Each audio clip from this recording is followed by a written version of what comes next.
रंगपुर गांव में उन दिनों बारिश का मौसम था।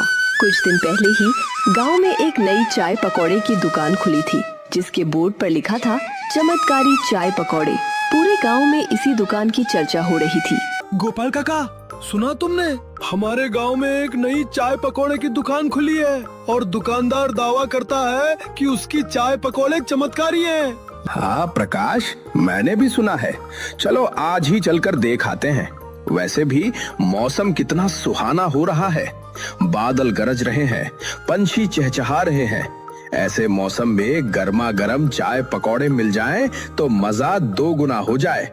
चलते हैं। बातें करते करते दोनों उस दुकान तक पहुंच गए। नमस्ते, हमारी चमत्कारी चाय की दुकान में आपका स्वागत है। बताइए कौन सी चाय पीना पसंद करेंगे? चमत्कारी लाल चाय, चमत्कारी मसाला चाय, चमत्कारी अदरक वाली चाय या चमत्कारी इलायची वाली चाय? अरे भाई, ये चमत्कारी चाय होती क्या चीज है? आखिर इसमें ऐसा क्या खास है? ये तो पीने के बाद ही पता चलेगा। दुकानदार दोनों के लिए चाय बनाने लगा और साथ में पकौड़े भी तलने लगा। यार, कहीं इसकी चाय पीकर हम किसी दूसरी ही दुनिया में तो नहीं पहुंच जाएंगे? पता नहीं काका, ये तो खाने के बाद ही पता चलेगा। दुकानदार, जिसका नाम शिवचरण था, दोनों को चाय पकौड़े परोस देता है। इसे खाते ही गोपाल काका और प्रकाश एकदम मस्ती में झूम उठते हैं। काका, लगता है हम किसी और ही दुनिया में पहुंच गए हैं। कैसे? पता नहीं भाई, पर बड़ा मजा आ रहा है। नाचने का मन कर रहा है। कोई गाना तो सुनाओ। हाँ जरूर, गाइए। शिवचरण अपनी दुकान में बैठा ये नजारा देखकर मुस्कुरा रहा था, जबकि गोपाल काका और प्रकाश झूम झूम कर मन मौजी अंदाज में अपनी ही धुन में कुछ गुनगुनाने लगे। किसी बड़े घर, गाड़ी और ठाट बाट की चाहत भरे बोल, हंसते गाते। अरे वाह, क्या मस्त हवा है। मन में लड्डू फूट रहे हैं। बड़ा सा घर हो, गाड़ी हो, चमचम, यही तो अपने सपने सारे हैं। नाचो गाओ भूल के गम सारे, आज का दिन है सबसे प्यारा। उनका ये नाच गाना देखकर आसपास के कई लोग भी जमा हो गए। बाहर भले ही बारिश की वजह से ठंडक थी, लेकिन शिवचरण की दुकान का माहौल एकदम गर्मा गर्म था। धीरे धीरे शिवचरण पूरे गांव में चमत्कारी चाय वाले के नाम से मशहूर हो गया। उसकी दुकान की चर्चा दूर दूर तक फैल गई। गोपाल काका और प्रकाश तो उसके रोज के ग्राहक ही बन गए। एक दिन गोपाल काका अकेले ही दुकान पर आए। शिवचरण भाई, जरा एक प्लेट पकौड़े और एक कलक चाय बना दो। क्या बात है काका, आज प्रकाश आपके साथ नहीं आया? सब ठीक तो है? कुछ ठीक नहीं है भाई, तभी तो तेरी दुकान पर चला आया। आजकल व्यापार में बड़ा घाटा हो रहा है, इसलिए मन उदास है। सोचा तेरी चाय पीकर थोड़ा अच्छा लगेगा। तो आपने बहुत अच्छा किया जो यहाँ चले आए। अभी लाता हूँ गर्मा गर्म चाय। चाय पीते ही गोपाल काका का मन खिल उठा। भाई शिवचरण, आखिर तू अपनी चाय में डालता क्या है जो पीते ही सारी चिंता छू मंतर हो जाती है और दिल खुश हो जाता है? कुछ खास नहीं काका, बस आप सबका आशीर्वाद है। अरे तू चाय के साथ बातें भी बड़ी मीठी बनाता है। चल ये रख पैसे, तेरी चाय के तो हम दीवाने हो गए हैं भाई। दिलो गोपाल काका खुशी खुशी गुनगुनाते हुए घर की ओर चल पड़े। इसी गांव में एक और चाय वाला रहता था, जिसका नाम मुन्ना था। शिवचरण के आने से पहले उसी की दुकान मशहूर थी, लेकिन अब उसका धंधा एकदम ठप पड़ गया था। मुन्ना ने गोपाल काका को गुनगुनाते हुए जाते देखा तो मन ही मन जल भुन गया। देखो तो जरा, ये बुढ़ा कैसे गुनगुना रहा है। आखिर वो चाय वाला अपनी चाय में डालता क्या है? एक एक करके उसने मेरे सारे ग्राहक छीन लिए और अब तो ये बुढ़ा भी मेरी दुकान पर आना छोड़ चुका है। बदला लूंगा मैं इस शिवचरण से। ये सच था कि मुन्ना की दुकान अब चलनी बंद हो गई थी और कहीं न कहीं इसकी वजह शिवचरण ही था। मुन्ना ने ठान लिया कि वो शिवचरण पर नजर रखेगा। वो सुबह 4 बजे ही उठकर शिवचरण की दुकान के पीछे जाकर छिप गया। अब देखता हूँ ये चाय वाला मेरी नजर से कैसे बचता है।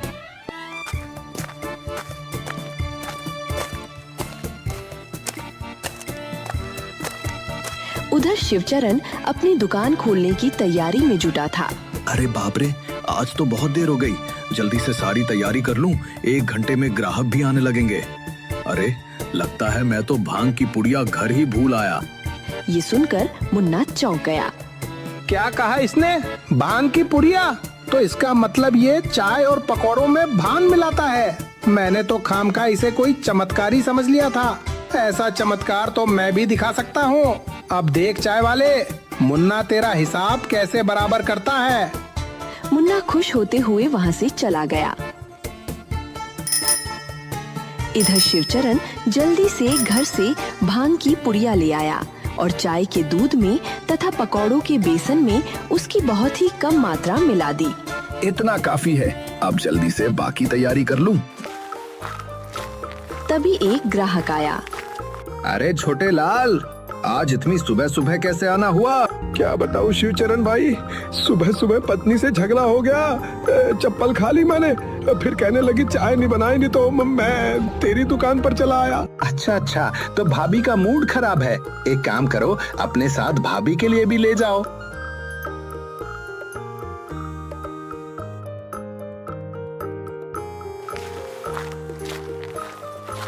छोटे लाल जब घर पहुंचा तो उसकी पत्नी गुस्से में बोली, आ दे, किसने कहा था वापस आने को? जब तक बगल वाली सुनीता की तरह मुझे कान की बालियां खरीद कर नहीं दोगे, तब तक इस घर में कदम मत रखना। अरे भगवान, जरा बाहर तो देखो, बारिश का मौसम है, काली घटाएं छाई हैं, पंछी हवा में उड़ रहे हैं और मैं तुम्हारे लिए चाय पकौड़े लाया हूँ। भूखे इंसान को गुस्सा ज्यादा आता है ना, तो पहले खा लो, फिर आराम से झगड़ा कर लेंगे। लो खाओ। छोटे लाल की पत्नी को बात जंच गई और दोनों आराम से चाय नाश्ता करने बैठ गए। थोड़ी देर बाद पत्नी का मूड बिल्कुल बदल गया। वो प्यार से बातें करने लगी। तेरे संग ये चाय की चुस्की मन में जगाए प्यार की हलचल। न सोना चाहूं न चांदी मांगू, बस तेरा साथ ही सबसे अनमोल पल। तुम्हारे पास होने से ही मुझे सब कुछ मिल जाता है। मुझे कोई गहने वहने नहीं चाहिए। छोटे लाल मन ही मन सोचने लगा। शिवचरण के चाय पकौड़े तो बड़े काम की चीज हैं। आज तो बात ही बन गई। उधर मुन्ना ने जो सुना था कि शिवचरण चाय पकौड़ों में भांग मिलाता है, वो भी बाजार से भांग खरीद लाया और अपनी चाय के दूध और पकौड़ों के बेसन में मिलाने लगा। मुझे तो लगता है इतनी भांग कम पड़ेगी। इतने में किसी को कोई फर्क नहीं पड़ेगा। थोड़ी और डाल लेता हूँ, थोड़ी और, बस अब ठीक है। अब देखता हूँ लोग मेरी दुकान पर कैसे नहीं आते। मुन्ना ने अपनी दुकान सजाई और ग्राहकों को आवाज लगाने लगा। आओ आओ भाई साहब, आओ बहन जी, मेरे मस्त मस्त चाय पकौड़े खाओ। एक बार मेरी दुकान के चाय पकौड़े खा लो तो उस शिवचरण के चाय पकौड़े हमेशा के लिए भूल जाओगे। एक राहगीर सुरेश वहाँ से गुजर रहा था। अरे मुन्ना, तू अपनी बराबरी कर रहा है उस चमत्कारी चाय वाले से। तुझे पता भी है उसकी चाय में असली जादू है। जादू के नाम पे बस भांग मिलाता है वो। क्या कहा तूने? भांग?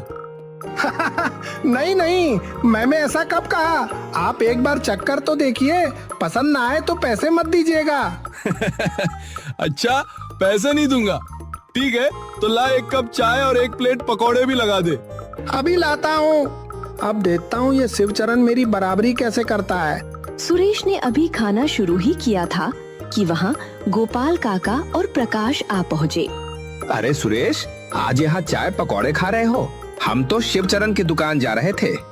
अरे ये कह रहा है कि इसके चाय पकौड़े शिवचरण से भी अच्छे हैं और दावा भी कर रहा है कि पसंद ना आए तो पैसे नहीं लेगा। फ्री की बात है तो मैं तो बैठ गया, तुम लोग भी आ जाओ। गोपाल काका और प्रकाश भी मुन्ना की दुकान पर बैठ गए। ला भाई, हमारा भी चाय पकौड़ा लगा दे जरा। मुन्ना खुशी खुशी सबको चाय पकौड़े परोस देता है। बातें करते करते तीनों सब कुछ खत्म कर देते हैं। स्वादिष्ट तो थे, पर शिवचरण वाली बात नहीं थी। अरे साफ बात है, पर बात तो सही कह रहे हो। काका, मेरा सिर घूम रहा है। वो तो ठीक है, पर तुम इतना हंस क्यों रहे हो भाई? अरे तुम तो खुद रो रहे हो। तुम्हें क्या हो गया? अरे तुम दोनों को क्या हो गया है? तुम्हें देखकर मुझे भी हंसी आ रही है। अरे काका। तीनों जोर जोर से हंसने लगे। ये देखकर मुन्ना घबरा गया।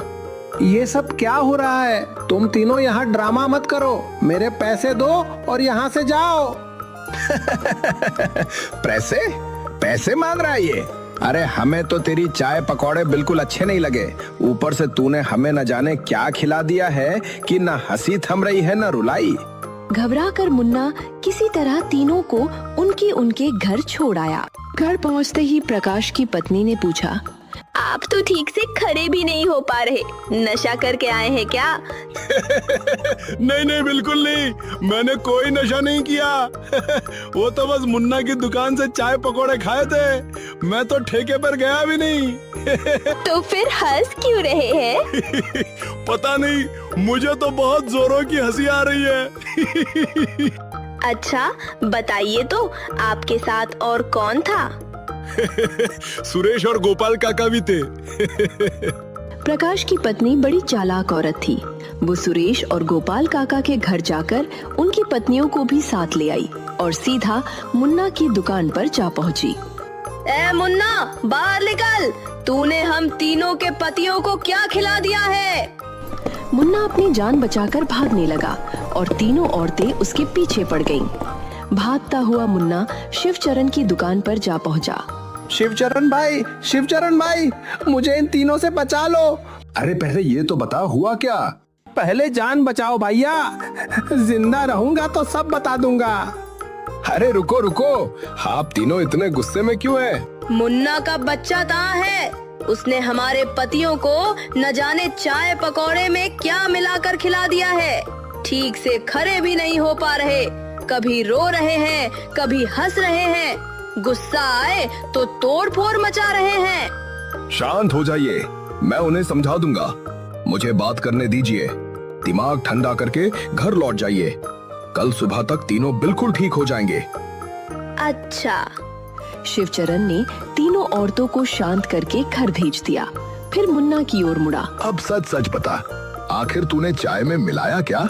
अरे वही जो तू मिलाता है यार, भांग।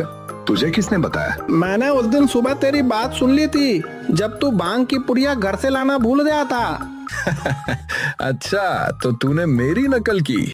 शिवचरण की बात सुनकर मुन्ना कुछ पल के लिए चुप हो गया, लेकिन शिवचरण खुद ही आगे बोलने लगा, मानो कोई पुराना घाव फिर से हरा हो गया हो। तुझे पता भी है मैं ऐसा क्यों करता हूँ? मैं भी कभी अपने पुराने गांव में बड़े सीधे सादे तरीके से चाय पकौड़े की एक छोटी सी दुकान चलाया करता था, लेकिन एक दिन मुझ पर चोरी का झूठा इल्जाम लगा दिया गया और गांव वालों ने मुझे वहां से निकाल दिया। शिवचरण याद करते हुए बताने लगा कि उस दिन उसने मुखिया जी से क्या कहा था। मुखिया जी, मेरा विश्वास कीजिए, मैं चोर नहीं हूँ, मैं तो ईमानदारी से अपना काम करता हूँ। क्या सारा गांव झूठ बोल रहा है? मैं कहता हूँ अभी के अभी मेरे गांव से निकल जा। मुखिया जी, बरसात का मौसम है, मैं अपने परिवार को लेकर आखिर कहाँ जाऊंगा? लेकिन किसी ने एक न सुनी। उसी वक्त शिवचरण की छोटी बेटी ने डरते हुए उससे पूछा था, पापा, अब हम कहाँ जाएंगे? अब आप अपनी दुकान कहाँ खोलेंगे? क्या अब हम सब भूखे मर जाएंगे पापा? उसकी बात सुनकर शिवचरण की आंखों में आंसू आ गए, पर उसने अपने आंसू छुपाते हुए उससे कहा था, नहीं मेरी बच्ची, ऐसा कुछ नहीं होगा। तेरे पिता बहुत मेहनत करेंगे और तुझे किसी चीज की कोई कमी नहीं होने देंगे। उस बरसात के मौसम में मेरा पूरा परिवार बेघर हो गया था। हमने पूरी रात जंगल में गुजारी थी। वो रात मैं आज भी याद नहीं करना चाहता।